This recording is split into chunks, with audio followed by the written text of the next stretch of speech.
So, like I was saying, you can not email them, but you can write them a letter via the U.S. Postal Service, or you can fax them. That's the only way that you can get a hold of them. What I was saying is the problem there is they're housing engineers and software people to manage YouTube and maybe their marketing department, but they don't want to staff legal consultants to answer problems and questions that people have when they're legitimate. People are legitimately scared out there from stuff that people do, both on Facebook and YouTube. YouTube is a very scary place. It can be. It can be. I mean, all places can be. Now, Twitter, I'm fairly new to Twitter, but I did notice that there is a way to contact them, both by telephone and by email. So, swallow the wrong thing there. Yeah. So you can contact Twitter. So, but I've not used Twitter a lot. This will be something new, and I've been using it for a short time now, so I'm kind of excited about that. But we'll see how that one goes. But yeah, it seems like, social media has all of these double standards. They are multi-million-dollar industries. Let's face it, YouTube is owned by Google. I would think that Google could afford to have real people out there to answer questions. And I'm not talking in a forum where you go and you post a question and you get someone to answer you. I'm talking you have an emergency situation. You need to get a hold of someone, and there is no way to do it. In that emergency situation, you have to take the time, write out a letter, put it in an envelope, lick the envelope, put a stamp on it, and write their address on it. It is pretty shocking because Google even prides themselves in how they treat their employees and how well structured their business model is. But it is bewildering that you cannot talk to a person about any particular problem, unless it's in a blog, an open forum, chat. That's about it. Yeah, really scary. So I guess, as we have went along and we've, kind of went through these social medias and we've done our own little investigation, on Facebook. We did our own little thing on YouTube to see what it was like. And, we're starting to do that on Twitter. We found that I think the scariest of all of them, like I said, I don't know much about Twitter yet, but the scariest of all has to be YouTube. Yeah, they have at least Facebook will make you verify your identity, or attempt to make you verify your identity to prove who you are. YouTube has no such thing. You can call yourself whatever you want, from wherever you want, with anybody's picture that you want. And just pretend to be whoever you want to be. And, there are people on there that have severe problems. And that's okay. Because there's no one to really... There's no one monitoring it. I guess, for me, I've always not thought much about the fact that, my kids were on YouTube. Now, I question that. I question of all of the social media places that they're on. This is one I wouldn't want my children to be on. It is not safe. The people on there have, a lot of hate and a lot of issues, and it's quite scary. And they will threaten to find you.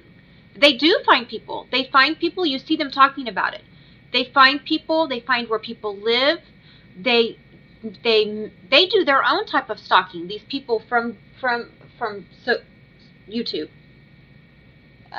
because you may have said something that they didn't like. Sorry, still choking on my Skittles. Yes, Halloween candy. He's loving the Halloween candy. Anyway. But so I mean that's the thing. I don't know what Twitter's going to be like, but I'm not super impressed with YouTube. Are we going to use it to get what we want said out? Yes.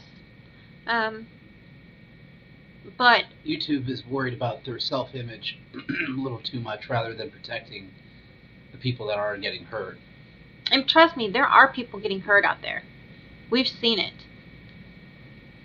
Well, we saw recently that YouTube is encouraging other YouTube users to take training classes to monitor and flag people's videos. So instead of them taking the bull by the horn, so to speak, and hiring people and employing them and making them actually have a real job and liable to the company, they quote unquote employ other YouTubers, which is just any John Doe out on the street. And how did that go? You congratulations, you completed step 1 of your training. Well, it's just training people how to witch hunt. And if once these YouTubers that are quote unquote again employed by YouTube find content that they deem violates the community standards. Thank you. They have the capability through YouTube to remove, modify, add, however they want to do it. And they have a direct line to contact YouTube. Well, that's right. Once you've completed your witch hunt training, then you can be in communication with YouTube. Yes. People who are making YouTube their money cannot. They have no way. And now, mind you, the people who are running these YouTube channels are the ones that are making YouTube money. They cannot contact YouTube with a problem. But these people who are on the witch hunt, they can. It's all about the ad revenue. Oh, most definitely. And then you have the places that, want to connect with you on YouTube and partner with you. Now, there are legitimate partners out there. And then there are the ones where you go out and find your own partner. Some of these are, for instance, would be like Social Blade. Freedom. I advise any of you, Google these places first. Do your research. But once again, be careful when you're Googling it because YouTube is through Google. That's right. But YouTube supposedly has no part of these secondary partnerships that you will become involved with. But when you Google it, you will have YouTube videos pop up, which are made by these companies. They have people who make and say how great they are. So go onto the internet, put it in, and look for the scamming. Put the word scam behind it. Do it as thoroughly as you can.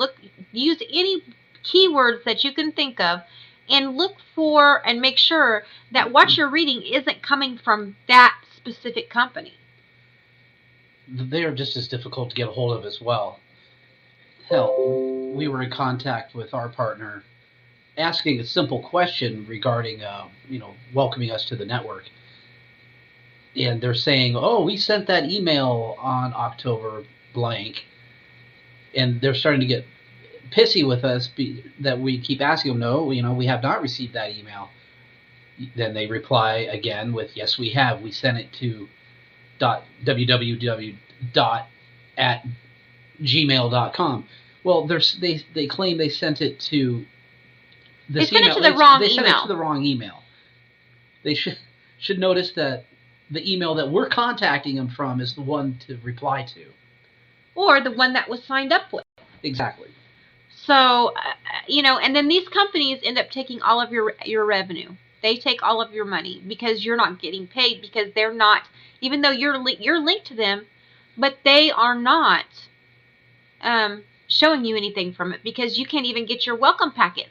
So how can you get to the dashboard or anything that they supposedly have to offer? Now, I'm not saying that they're all bad. There may be good ones out there. If there's some good ones out there, make sure to leave that comment and tell people about it, because I know that there are people out there who are looking for, some type of partnership, and they want to know what the good ones are.